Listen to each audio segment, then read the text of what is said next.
Six years in the public eye, 7 members, 4 world tours, and albums in 3 languages. They wrote their own music, built their own performances, and carried their harmonies live. They weren't built for viral moments, they were built for balance. And yet on November 16, 2025, Purple Kiss concluded group activities. There was no scandal, no explosive controversy, no public collapse. They were disbanded while they were still growing. It didn't feel like an ending. It felt like someone closed a book mid-sentence. But this isn't a failure story. It's the story of a group that kept building, even when their company stopped believing in them. Watch me! 365! Before they were Purple Kiss, they were 365 Practice. In March 2018, RBW quietly launched a YouTube channel documenting their female trainees. No flashy pre-debut rollout, just weekly uploads every Wednesday. No confirmed lineup, no debut date, just preparation. On May 25, 2019, they held the All Ways mini-concert at RBW Art Hall to celebrate reaching 100,000 subscribers. 2 years before debut, before a fandom name, before Lightsticks, they were performing live. They appeared in One Way's Into Spring, they showed up on Road to Kingdom stages. They were already being tested in the public. So when the final 7-member lineup was revealed in July 2020, it didn't feel random, it felt earned. Purple Kiss. 7 distinct colors, 7 defined strengths. No official leader, just alignment. Ide, a former YG Entertainment trainee.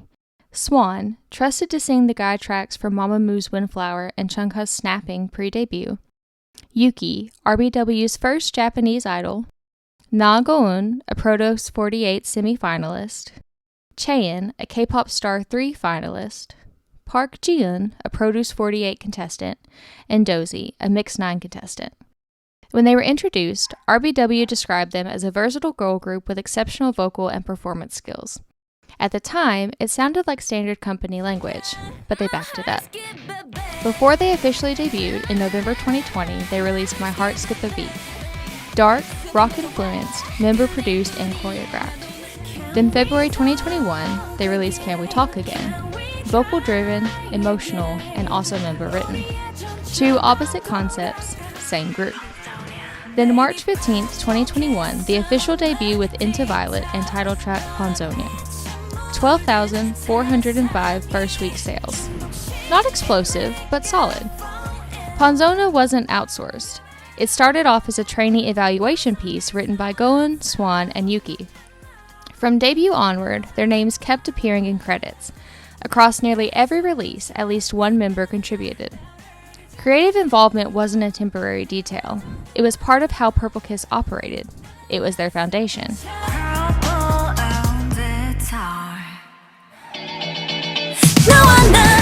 On September 8, 2021, they released their follow-up album Hide and Seek with the title track Zombie. They leaned into playful horror, bright, tongue-in-cheek, and confident. It was a shift in tone, but their involvement hadn't changed. First week sales nearly tripled. That wasn't sudden love, it was steady growth. In 2022, they expanded further. Mem Mem was darker, sleeker, and more experimental. Geekyland with Nerdy was playful, rebellious, and slightly chaotic. They shifted between moods effortlessly, and through it all, member credits. They won awards, they were labeled balance dolls, they were steady. They weren't dominating headlines, but they were building something durable. And then quietly, something changed. On November 18, 2022, Park Ji-eun announced she would leave due to health concerns. Purple Kiss became 6. There was no dramatic restructuring, but if you had followed them closely, you noticed the adjustments. Lines were redistributed, formations tightened, live harmonies recalibrated. They continued, not loudly, but steadily. 2023 wasn't contraction, it was expansion. Cabin Fever with the title track Sweet Juice was a return to their debut tone, but more refined. The members began stepping outwards as well. Chaeyeon and Swan competed on Girls Reverse. Yuki joined Queendom Puzzle, finishing 3rd and temporarily joining Elza. They released their Japanese debut album. Swan made her official solo debut with 20 in the summer. A group comeback followed in the fall with Seven Heaven, and Goen released a solo digital single, By Your Side, in November. Group work, individual growth, international movement. They weren't shrinking, they were stretching. By the end of 2023, they launched their first world tour, the Festa Tour, across 3 countries. They weren't testing the waters anymore. They were meeting the audience that had been there all along. 2024 continued that momentum. 2 Korean mini-albums, 1 Japanese release, and a second world tour across 4 countries. They weren't trending, but they were touring. And touring tells a different story than charts do. Touring means tickets were selling, rooms were filling, fans were showing up. In January 2025, they embarked on their 3rd US tour, not winding down, but still building. I Miss My followed in July. A late first release for the year, but it didn't feel like a goodbye. It felt like more growth. August 4th, 2025. RBW announced that Purple Kiss would conclude group activities in November. The announcement was sudden, but the ending wasn't. There was an end date, a final album, and a final tour. Time to process it, time to show up. Are Now, their first English full album, was released in August. The final tour, A Violet to Remember, kicked off in September and moved across 4 countries. On November 16, 2025, the final digital single, Breathe, was released. It wasn't a quiet disappearance, it was a long goodbye. And somehow that made it harder when the harmonies stopped. Not because they burned out, not because they imploded, because the company decided the payoff wasn't high enough. The post-disbandment narrative came quickly. They just didn't break through. But break through what? They had consistent album releases, a member-written discography, 4 world tours, international expansion, and no scandal. What they didn't have was explosive virality. They were artists inside an idle economy that rewards spikes over sustainability. Commercial metrics fluctuated, but their craftsmanship didn't. After the disbandment, Swan went live, not as a press statement, just as herself. During that live stream, she revealed that internally, there had been discussions about whether the group would continue depending on performance and results.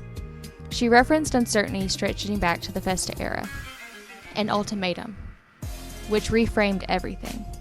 Because while fans were celebrating tours, while albums were being released and members were smiling, there was a conditional future hanging above them. That means they were touring under evaluation. They were releasing music under scrutiny. They were growing, but on probation.